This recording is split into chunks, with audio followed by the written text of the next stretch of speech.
ഞാൻ ഇവിടെ നിൽക്കുമ്പോൾ ഇങ്ങനെ ആലോചിക്കുകയായിരുന്നു, ഈ സംരംഭം ഉണ്ടാക്കിയ ഒന്ന് ഇവിടെ മാവൂരാളിയെന്ന് പരിചയപ്പെടുത്തിയ എൻ്റെ അയൽവാസിയും ബഹുമാനപ്പെട്ട KV അഹമ്മദ് കുട്ടി ഹാജിയും, അതുപോലെ നമ്മുടെ പ്രിയപ്പെട്ട ആരിഫും അവരോട് വളരെ കടപ്പെട്ടിരിക്കുകയാണ്.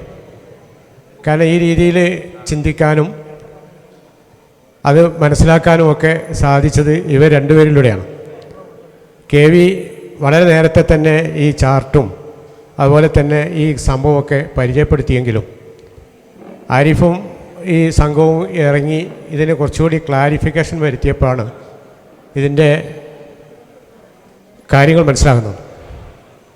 ഞാൻ വാപ്പയുടെ വഴിയിലും ഉമ്മയുടെ വഴിയിലും ഈ കുടുംബത്തിലേക്ക് എത്തിച്ചേരുന്ന ഒരാളാണ്.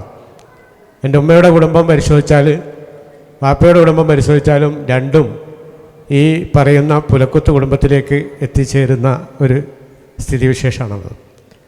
പുലക്കുത്ത് കുടുംബത്തിലെ മൊയ്തീൻകുട്ടി എന്നവരുടെ മകൻ ഉമ്മറുകുട്ടിയുടെ മകൻ മൊയ്തീൻകുട്ടി, അദ്ദേഹത്തിൻ്റെ മകനാണ് ഞാൻ. വാപ്പ ഒരാൾ മാത്രമേ ഉണ്ടായിരുന്നുള്ളൂ, പെങ്ങന്മാരോ ഒന്നുമില്ല. അപ്പോൾ ഞങ്ങൾ 5 മക്കളുണ്ട്, 4 ആൺകുട്ടികളും ഒരു പെൺകുട്ടിയും. ഉമ്മയുടെ ഇത് നോക്കുന്ന സമയത്ത് മണിമണ്ടയിലെ ഏറ്റവും മൂത്ത മകളായിരുന്നു എൻ്റെ ഉമ്മ. അവരെ ഈ പറഞ്ഞ ആ വഴിയിലൂടെ വന്ന മൊയ്തീൻകുട്ടി എന്നവർ കല്യാണം കഴിച്ചു. അങ്ങനെയാണ് എൻ്റെ ഈ പിതാവും മാതാവും. അപ്പോൾ പിതാവിൻ്റെ വഴിയിലൂടെയും മാതാവിൻ്റെ വഴിയിലൂടെയും നോക്കുകയാണെങ്കിൽ ഈ കുടുംബത്തിലേക്ക് ഇങ്ങനെ എത്തിച്ചേരുകയാണ്. അപ്പോൾ ഇത് ഇത്ര വിശദമായി പഠിക്കാനുണ്ടായ ഒരു അവസരം എന്ന് പറയുന്നത് നമ്മുടെ ആരിഫിൻ്റെയും KV അഹമ്മദ് ഹാജിയുടെയുമുള്ള ശ്രമമാണ്.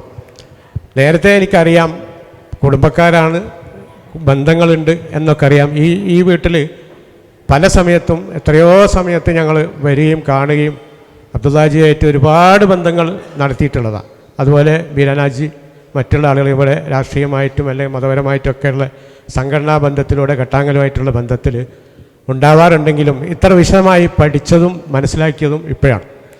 ഏതായാലും സർവശക്തനായ അള്ളാഹു ഈ കൂടിച്ചേരൽ നല്ല അമലായി സ്വീകരിക്കുമാറാകട്ടെ. ഇത് നമുക്ക് മുന്നോട്ട് കൊണ്ടുപോകണം, നമ്മുടെ തലമുറകളെ മനസ്സിലാക്കാനും അതിൻ്റെ ഇനി ബാക്കി താഴോട്ടുള്ള ആളുകൾ പരസ്പരം പരിചയപ്പെട്ട് ഒരു കുടുംബമാണ്, ഒരു ബന്ധമാണ് എന്ന് മനസ്സിലാക്കി മുന്നോട്ട് പോകാനുള്ള ഒരു തുടക്കമായി ഇതിനെ നമുക്ക് മാറ്റിയെടുക്കണം. നേരത്തെ അരീക്കോടുന്ന് ബഹുമാനപ്പെട്ട വാപ്പയുടെ ചാപ്പ മുഹമ്മദ് മൗലവിയുടെ മക്കൾ അവർ എല്ലാ വർഷവും എല്ലാ സമയത്തും ചിറ്റായി ബ്ലാക്കിൽ വരാറുണ്ട്. നമ്മളൊക്കെ വലിയ ബന്ധങ്ങളുള്ളതാണ്.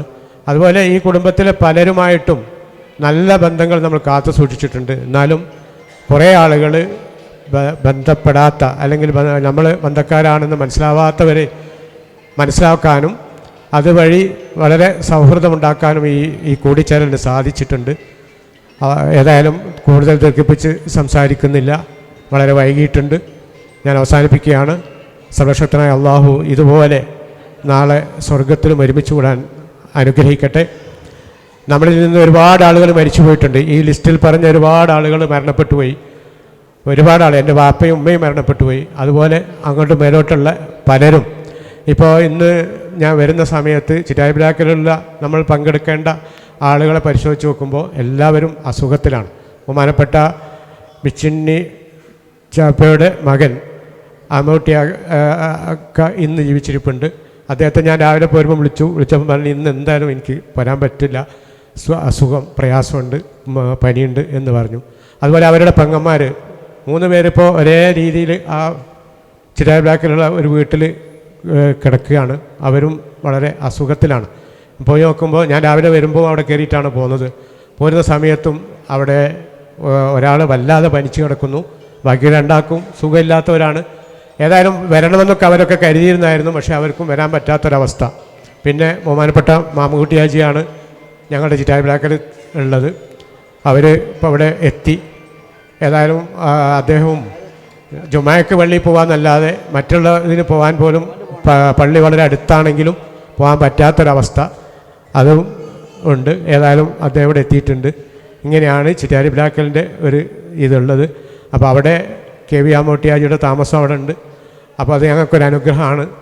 ഏതായാലും ഇങ്ങനെയൊക്കെയാണ് ഉള്ളത്. ഇനിയും വരുന്ന തലമുറയിലേക്ക്, അതായത് ഇതിൻ്റെ താഴെയുള്ള ആളുകളിലേക്ക് ഈ സന്ദേശം എത്തിക്കാനും അതുവഴി നമ്മുടെ കുടുംബത്തിൻ്റെ വിപുലത അല്ലെങ്കിൽ അതിൻ്റെ ഇത് കൂടുതൽ മനസ്സിലാക്കി കൊടുക്കാനുള്ള അവസരങ്ങൾ നമുക്കുണ്ടാക്കണം. വാപ്പ മാത്രമേ ഉള്ളൂ. സിസ്റ്ററും ഇല്ല. ഉമ്മൻ്റെ ബാക്കിയുള്ളത് ഉമ്മ മണിമണ്ടയിലാണ്. മണിമണ്ടയിൽ തൊട്ട അനിയത്തി മറിയമ്മ ഇളയമ്മ അവിടെ ഉണ്ട്. പിന്നെ അവർ 11 ആളുകളായിരുന്നു. അതിൽ 2 ആണും 9 പെണ്ണും. അതിൽ അബ്ദുക്കാക്ക മരിച്ചു പോയിട്ടുണ്ട്. ബഷീർ ഉണ്ട്. പിന്നെ ഇതിൻ്റെ 70 വയസ്സ്. അതുകൊണ്ട് ബഷീർ വരാത്ത. അപ്പോൾ ബാക്കി ഇളയമ്മൻ്റെ താഴെയുള്ളവരൊക്കെ അതിൻ്റെ താഴെ ഉള്ളവരാണ്. അതിൽ ഉമ്മയും ഇളയമ്മയാണ് മരിച്ചുപോയത്. ബാക്കിയുള്ളവരെല്ലാം ഇപ്പോൾ ജീവിച്ചിരിപ്പുണ്ട്. അതിൽ മൂത്തളയമ്മ മറിയളയമ്മ അത് മാവൂരിലേക്കാണ് കെട്ടിച്ചത്. എളാപ്പയും മരിച്ചുപോയി. ഇളയമ്മ ഇവിടെ വന്നിട്ടുണ്ട്. ബാക്കിയുള്ളവരൊന്നും വന്നില്ല, കാരണം നമ്മളെ വയസ്സിൻ്റെ പരിധി. ഉമ്മ ഞാൻ പറഞ്ഞല്ലോ, മണിമണ്ടയിലെ മൂത്ത മകൾ ഫാത്തിമയുടെ മകനാണ് ഞാൻ. അപ്പോൾ ഉമ്മ എന്ന് പറഞ്ഞാൽ മണിമണ്ടയിലെ ഉമ്മ എന്ന് പറഞ്ഞാൽ ഉമ്മയ്യ ഉമ്മ, വല്യമ്മ. അതിപ്പോൾ ഇവിടെ വന്നു പോയ ആലിക്കുഞ്ഞിക്കായിൻ്റെ പെങ്ങളാണ്. ആലിക്കുഞ്ഞിക്കായും മുഹമ്മദ്ക്കായും ഇപ്പോൾ അതിൽ ജീവിച്ചിരിപ്പിക്കുന്നവരുള്ളത്. നമ്മുടെ ഇവിടെ താമസിച്ചിരുന്ന കായും അതുപോലെ തന്നെ പാലിയിലെ അർമാണ്ടി ആജിക്കായും ഒക്കെ മരിച്ചുപോയി. അപ്പോൾ ഇതിൽ നിന്നാണ് മണിമണ്ടയിലേക്ക് കെട്ടിച്ചതാണ് ഉമ്മയെ. ആ മകളുടെ മകനാണ് ഞാൻ.